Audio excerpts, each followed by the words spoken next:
Welcome to Freedom Decoded. We are Demir and Carey Bentley. This is our podcast where we let our hair down, give you a little peek behind the curtain at our lifestyle here in Medellin, Colombia. And today we are at one of our favorite cafes here in Medellin, one of our outdoor cafes. So if you hear a little clinking and clanking, then that's why. Yeah, we wanted to bring you a little bit behind the scenes, do what would you call that? A rough and ready podcast from one of our favorite locations. Just, I don't know, to give you a little peek and flavor into what it's like here in Medellin. Yes, so today we're going to be talking about what we're calling the new office. So it's basically our predictions for what the workspace is going to look like, basically post-pandemic, what it is right now, and where we think it's going to be headed in the next 5 to 10 years. Yeah, I am obsessed with this topic. Yes. I am absolutely obsessed. We're going to be doing more and more about this, but I think we were waiting, I don't know what for, but waiting for like a final moment to say, this is where we think the future of the office is going. And I think instead of waiting, we're just going to release something now, give you guys the best predictions that we have over the trends we're seeing and where we think it's all leading, so you can prepare yourself, some of your managers, some of your owners of companies, so you can start to get ahead of the curve a little, some of your employees, and you want to sort of understand how this affects you and impacts you. And of course, we reserve the right to update this and come back to it in the future and tell you where we were wrong and what we got wrong. So, wow. Why don't we structure it like this? Why don't we talk about where we're at now, literally in this moment today, yep, and the good and the bad of where we're at today, because so much has changed in just the last 24 months. And then we'll go on to make some predictions. So Carey, what do you think is good about where we're at today? Yeah. So right now, today, we're seeing a lot of companies do sort of a primarily remote work / hybrid remote and in-person situation. I think it's, having the remote work option is really nice for employees so that they can better manage their schedule, right? It's like they can balance their time at home better. They can balance their time at work better. So that's a huge benefit to this remote work situation. Nice understates it a little. I think it is game-changing, like absolutely game-changing. Obviously, that's where things were going already, but this has accelerated it by 10 years or more. It also removes some of the Foucaultian surveillance from work. I think there was still an overhang of going into an office and have your boss breathe down your neck. And there was a management style of like, you can't trust these people. If you take your eye off them for one moment, they're going to slack off or not do their work. And obviously you can't surveil your workers when everybody's remote. And what happened? Did the sky fall? Did everything, all businesses go to zero? No, people have self-pride. They want to do good work. If you take your eyes off your employees, heaven forbid, you could actually trust them. They could actually do good work, and they're deserving of that trust. And I'll tell you what, that might seem obvious today, but I'll tell you, 2 years ago, that was very much in debate. You had people on both sides of that argument saying, I don't know what would happen if you stop surveilling your employees. So that's behind us now. Yeah, and in terms of the employee side, you're able to say goodbye to the distracting office environments. You're saving time by not having a commute. You're able to geoarbitrage a bit better, maybe move to a lower cost city, but still maintain your current job. So those are all huge, huge benefits that were always available to us before, but corporations hadn't adopted that idea that remote work was okay. Yeah, I mean, theoretically, one could have done it, but nobody's boss would have allowed it. It almost felt like luxurious. So taken all together, in the last 2 years, a lot of bad stuff has happened, but something really good has happened too, which is that we are now living a life that would have been considered luxurious before. Like everybody has a perk that before was almost unheard of. Right. Yeah, absolutely. So let's talk about the bad parts of the new office. I'll kick it off by just saying, holy Lord, way too many Zoom meetings. Yes. And in fact, there's data now to support this, that almost all of the time that people, at least in large corporations, gained from not commuting in and out of the office has now been lost to additional Zoom meetings. Sad. That is very sad. What else is bad? We don't have to go down this rabbit hole, but why do you think that is? I think it's because people haven't learned to use other tools like Asana or task management platforms or screencasting to get work done outside of meetings. So I think it's a whole meetings. Overcompensating with just more exactly. live It's like, meetings. well, let's just recreate the office environment, but online via Zoom. And that's not what it's for, and it's bad for your eyes, and it's like really hard to look at yourself for that long on Zoom. So it's like that's not the right approach for remote work. Another thing that's happening is we're sort of moving away from what I call an extroverted workflow to an introverted workflow, meaning it's good news for introverts, like for people who love to work solo, have their focus back, not be interrupted, not lose energy from interacting with too many people or be in too many meetings. Those people are really going to win, but it's a loss for all of us extroverts. So for those extroverts out there, we are definitely feeling the loss of being able to connect with people, to see people's faces, to do collaborative work. So I would say this is sort of a 50-50. It's a win for the introverts and a loss for the extroverts. Yep, definitely. I would say there has been that loss of human connection. Some would say there's been a loss of networking opportunities or mentorship opportunities. I think that's really depends on the company. Like maybe if you're lucky, you had a company where that was really plentiful, but I think chances are that wasn't too robust to begin with. Yeah. So maybe a slight loss there. Yeah, and if you had most people don't have a really great camaraderie in the office, but if you did, that probably feels like a huge loss. Right. I mean, I would say it's very rare to find that like 1 out of 10 offices where you're just whistling on your way into work. I've had it before, and I can totally see that if you had a great office dynamic and you really loved your coworkers and you had a blast at the office, you'd be bumming out right now. So that could be a negative. Yeah. So that sort of like pulls us full circle where into we are like, now. Yeah, the positives and negatives of sort of like a freeze in time moment of where we're at right now. So tell me a little bit about the future of the office. Like make a prediction for me, if you will. Our predictions. So right now, a lot of companies seem to be trying out this sort of like 3 days in the office and the rest of the time remote, or like 2 days in the office and 3 days remote. I think that this is going to fail big time. I've already heard from a lot of employees that they think it's not helpful. It's very distracting. It makes you change your workflow. It's the worst of both worlds. Yeah. Yeah, it's basically like trying to combine both worlds, but in some ways just getting the worst of both and really degrading some of those productivity gains that we have from remote work. Yeah. Because, and can I dig in and say, like, for example, one of the gains has been, this is really forcing people to use the right tools at a level of mastery. So the right tool would be something like Asana, project and task workflow, where instead of people like communicating through 60 different methods and whispering to each other in the hallways, Asana, like remote work forces you to use Asana and use it right. If you're going into the office 3 days a week, what you're really saying is that you never really have to trust your system and get everybody working in the system. Meaning, those 2 days that you're working at home are really just like days that you get to yourself, but we're still going to go back to all the old ways and old methods of communicating. It really is one foot in the past. Yes. So I think that's why it's destined to fail. Absolutely. And we think that the 3 weeks a quarter in the office strategy is going to win. Explain that a little bit. Well, it's basically the concept of like you would spend a lot less time in the office, but when you do, it's for a condensed period of time, and there's a real purposeful intention to that time.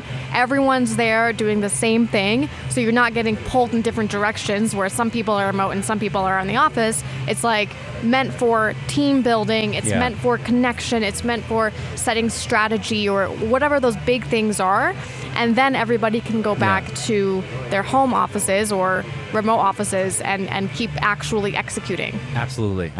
And another thing is obviously we're going to see an increased move towards asynchronous forms of communication, right? So that doesn't mean that Zoom meetings are going to go away. You'll always have Zoom meetings. It just means that increasingly, instead of communicating through email and through meetings, it'll be with Asana and like screencasts. Right. For those of you who don't know what screencasts are when you basically film yourself.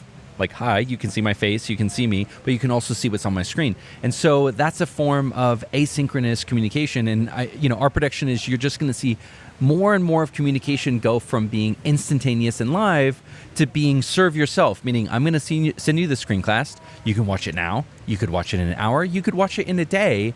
just get back to me with whatever your answer is. So you're going to see an increasing move from synchronous to asynchronous forms of communication. Yes, and this is not a small deal. This is a major deal. Completely changes the game for communication. We've had clients decrease their meetings by like 91% by moving most of their meetings to screencasts. It's such a huge win-win-win-win-win. We have a whole training on it if you want to dive deeper on that. Huge time savings. Just cannot go enough into screencasting. In fact, we have a video on our YouTube channel about screencasting. So go search our channel for screencasting. I think this means that the most important new skill that people will be looking for with managers will not be they're charming or they can like talk their way, look good in a meeting. I think the most important new skill of a manager will be, can they manage their team effectively remotely? Right. And that will mean mastery of tools like Asana, but also like knowing an online workflow, meaning knowing what a remote workflow would really look like and being able to teach that and mentor it to other people, because very few people know how to work remotely. Fewer people know how to teach other people how to work remotely. Totally. So I think this is a huge opportunity for those of you who have a strength in being an introvert, loving technology, loving productivity. Like, this is a huge opportunity to step into strengths that maybe weren't valued before that are now going to be at the top of the list. Hugely valued. Yeah, absolutely. Yeah, another thing that I think is going to happen is there's going to be a shortage of talented employees because there's only a certain number of people who will be able to succeed in this remote work environment. The other people are going to need to learn that skill. And so that's going to tip the balance of power in the employee's favor, at least for the time being. And there is going to be that pressure because of that to continue allowing full-time remote work. At least that's what I hope happens. Yes. Because companies are going to see that the most talented people want to stay working remote. I mean, I think what you're seeing right now is a tip in the balance of power towards the employees. So I think what that means, in addition to what you said, is also you'll probably see better amenities and better, what do they call it, benefits, like from teams. So people are going to, companies are going to be saving on not having to have and maintain office space.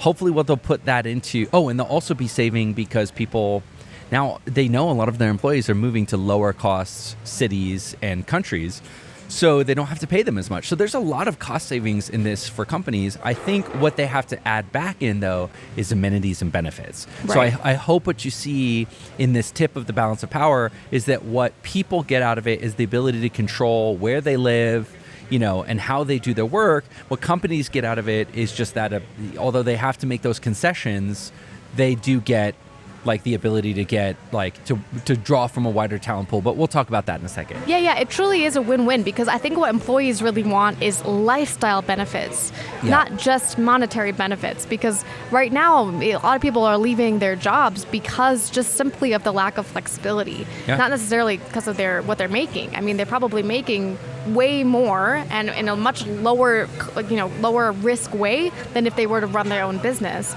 But yet people still are starting their own businesses. Why? Because they want that flexibility and that freedom. They want the freedom. They want the lifestyle. I mean, a business is a billion times harder a lifestyle than to be an employee. Right. So if people could possibly be an employee but control their life more, that would be the best of both worlds. Yeah. In fact, let's just, I'm going to skip ahead on our list a little bit and talk about how employers are going to benefit. Employers are going to be able to have a much lower cost of maintaining offices, right? They're going to be able to access a much wider talent pool. They'll be able to pay less in wages in exchange for letting people live where they want and manage their work the way they want. This is a point that you made, is that lower performers won't be able to hide out. I love that. So excited about that. What's exciting about that to you? Well, as someone who's managed a remote team for the last 7 years, it's just so glaringly obvious when there's a low performer on your team. It makes it much easier to see because you'll see deadlines getting missed. You'll see that communication is slow. You'll see a lack of ideas and ways to improve the company coming from them. So to contrast that with high performers, those are not necessarily the people who communicate a lot, but you'll be able to see in your project management platform that the high performers are the ones getting things done, getting things done to a high level. They're not making mistakes. They're not missing deadlines. They're constantly coming up with ways to improve both the company and their job and the systems that they are in charge of. So it's just so easy to compare people in that landscape. It's funny because all of us extroverts out there who have sometimes lagged a little bit in performance, but made up for it in our sparkling personality, this is going to be a hard period. Because when you are not in the office and you can't make people think, wow, I really like Demir. He's just such a nice guy to be around. And it's just your raw performance that people are judging. I mean, watch out. Some people I really think that the world's going to turn upside down for a lot of extroverts who were depending on their sparkling personality. And I've benefited from that. I've been one of those people who has not been the most talented team member, but I showed up in a very sparkly, effervescent way. And where are you going to show up in that way anymore? I call that the Demir Dazzle. The Demir Dazzle. Demir has that sorry, in Demir space. Dazzle. Oh, ouch.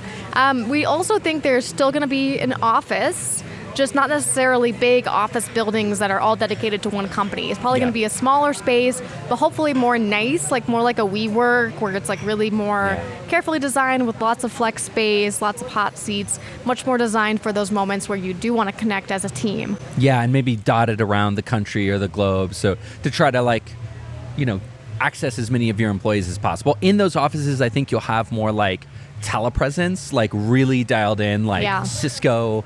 Almost, there's a telepresence system right now where people freak out because they've dialed it in where it just fools your brain to be holy moly, I'm literally with this person right now. It sounds and feels and looks. So I think these offices will be tricked out with telepresence rooms that really make it feel like effectively you are in the same room with that person. So, a little preview on that. I think also, this is not a hard prediction to make, but I think as employees realize that they can live wherever they want, I mean, what's the difference from moving out of New York to New Jersey or moving out of New York to Medellin, right? The biggest difference is you're in the same time zone. If your internet works, you're able to show up on all your meetings, except one person can stay home and take care of the kids, and you cut your costs by 1/6, right? Into 1/6, I would say. So, I think you're going to see a lot of people draining out of these big cities. I think it's going to hurt these top tier cities and benefit secondary and tertiary cities, and it's really going to hurt these downtown office areas and main cities pretty bad. So that's a pretty obvious prediction, but I wouldn't want to be owning a lot of retail space in a main in Manhattan or anything. What else?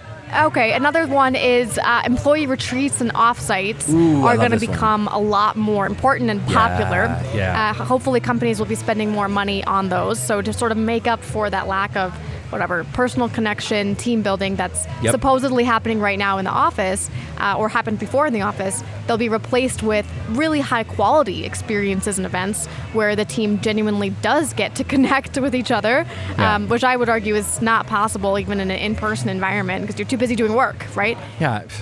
I mean, this is our little beef, but people always say, "Oh, we're losing so much in the office. What about our amazing culture?" And it's first of all, nobody thought your culture was amazing. This is one of those things that HR people and executives they pat themselves on the back for, but it's their employees laugh at them behind their back. 99.9% of companies either don't have a culture or it's what I call a fake culture where these are our values, everybody, but your actions undermine that. Totally.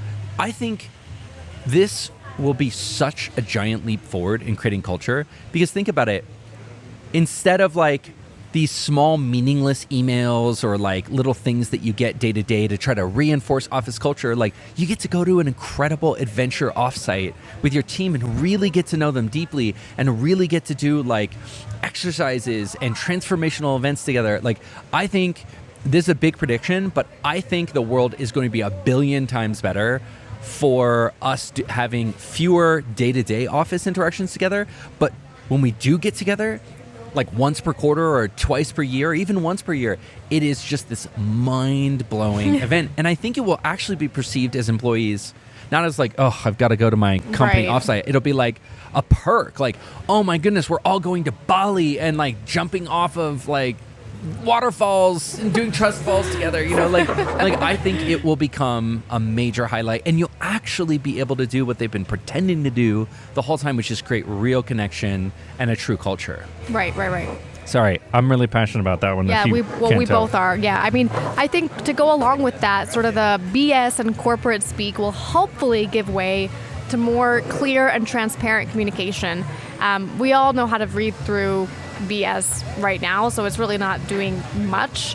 But hopefully, with the move to remote, companies, if it starts at the top from the executive leadership, will start to communicate with their whole team more transparently about things like objectives or holding people accountable. Because these things really are so simple to communicate, but they're being muddied right now with cryptic messages and lots of meetings. We value integrity and we want to, it's just it like, doesn't make any sense. Saying? So it makes much more sense if companies were to create a sort of like a billboard of their key objectives, attach names to those key objectives, make that information available across their entire company, and go from there. And basically, I think, not for nothing, this is where Asana's trying to go with their software. they Like the have future of Asana. That capability, the technology exists. It's up to companies to actually use it, though. Yeah, absolutely. Absolutely. Yeah, and we touched on this before, but I think Telepresence is going to go through like a great leap forward in the next 2, maybe 5 years. But somewhere in that period, you're going to experience like what feels like a 10-year leap in Telepresence. Yep. And not just for big companies that can pay millions of dollars for it, but I think for the average person, I think it's going to come in 2 flavors. I think it's going to come in like real life telepresence where you're going to have booths that you can jump into in a WeWork where you can schedule time and it literally feels like you are in front of that person. So more of a Cisco level like telepresence where it's almost scary. It feels like you're so close to that person.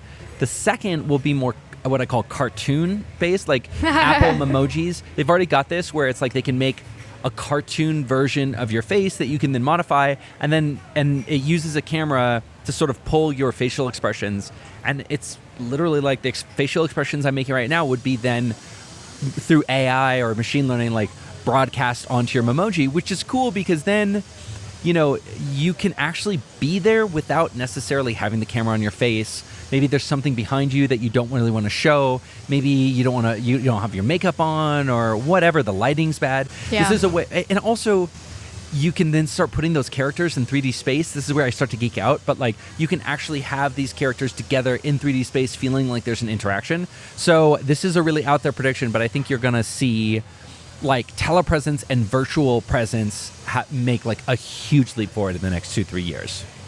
Yeah, this is one of those things that I really hope you're wrong about, but I also think you're going to be right about. I sort of cringe at this idea, but I also used to cringe at emojis, and now I use them all the freaking time. All the time. So there's that. Speaking of crazy predictions, I think Workcations, what we call basically working remotely from another country for a while, are going to go from incredibly niche and almost like hush-hush topics to actually being very popular and openly discussed. I mean, even right now when we say workcation, people are like, wait, what? Yeah. What's a workcation?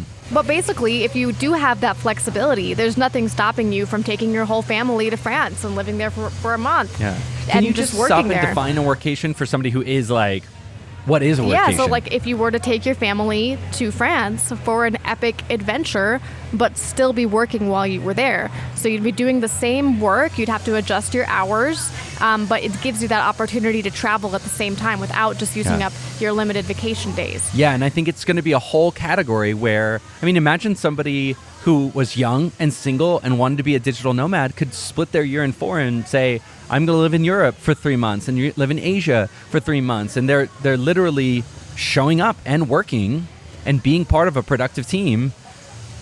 Yeah. That's, by the traveling. way, that's how our team already has been operating for the last 7 years. So this is nothing new for some teams, but hopefully will become much more popular. Yeah. What else? What other crazy predictions do we have? Yeah, so this is sort of in the out there predictions category. I think mentorship has been on this steep decline. I think at this point, mentorship is effectively dead, and we're just talking about its ghost, right? And so whenever I hear the word mentorship, I sort of gag.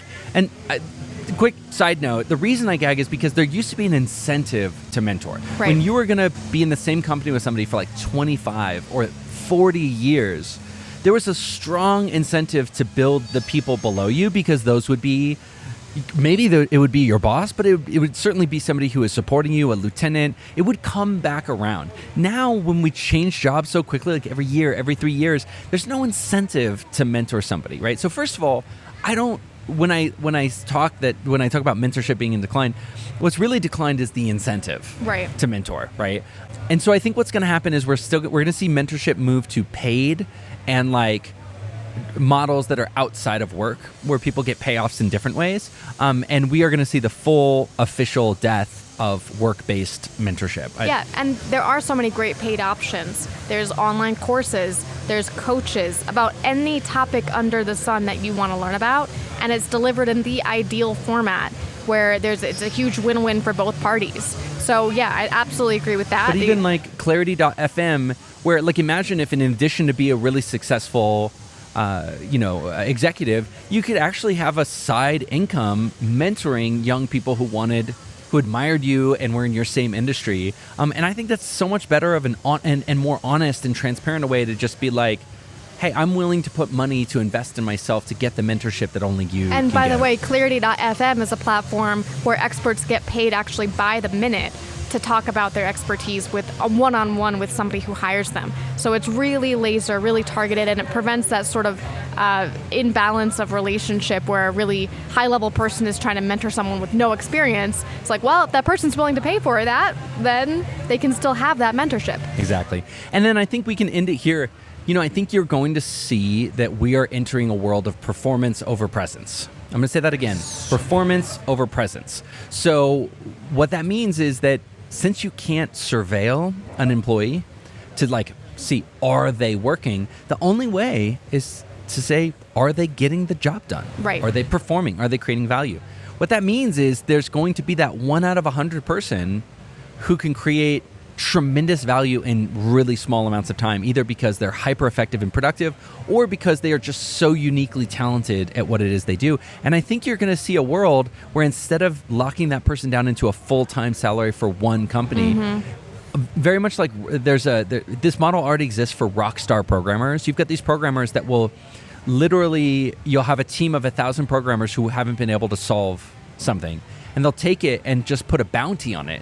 Right. And put it to these rock star programmers and say, I will pay you $1 million if you can solve this problem. And they sometimes get it done in 1 week. So you've like paid a group of 1,000 people years, hasn't gotten done.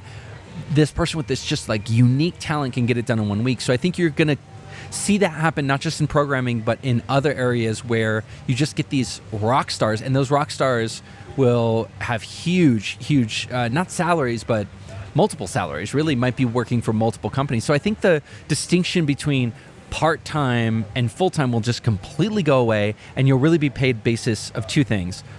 Results. So just get me this result. I don't care if it's 2 hours. I need this result and I'm willing to pay this money for it. Yep. And hourly. Where I just need a body to sit by this phone, and if the phone rings, then answer it, right? Right. So I think you'll be seeing people paid hourly and paid by result. Totally, yeah. So more of a variable cost structure. And that, again, is a win-win for both parties. Yeah. And it rewards people who are better at their jobs. So do you mind if I give a final thought here? Please. Okay, so final thought to people who might be listening to this or watching this. The reason that we get out here is not to make a prediction and be like, look, we were right about it. The reason we're getting out here is we want you guys to be prepared. We want you to, if you're a business owner or an executive or even an employee, we want you to be able to sort of be ahead of the curve, at least thinking about these issues, so you can position yourself in your personal life and your professional life in like the optimal place in this really uncertain future that we're moving into. So this probably won't be the end. We are going to be updating this topic probably a couple times in the coming year or two to just try to give you this sense of where we think the things are going. And as we get more information, we'll constantly update it. All right. Thanks so much for listening.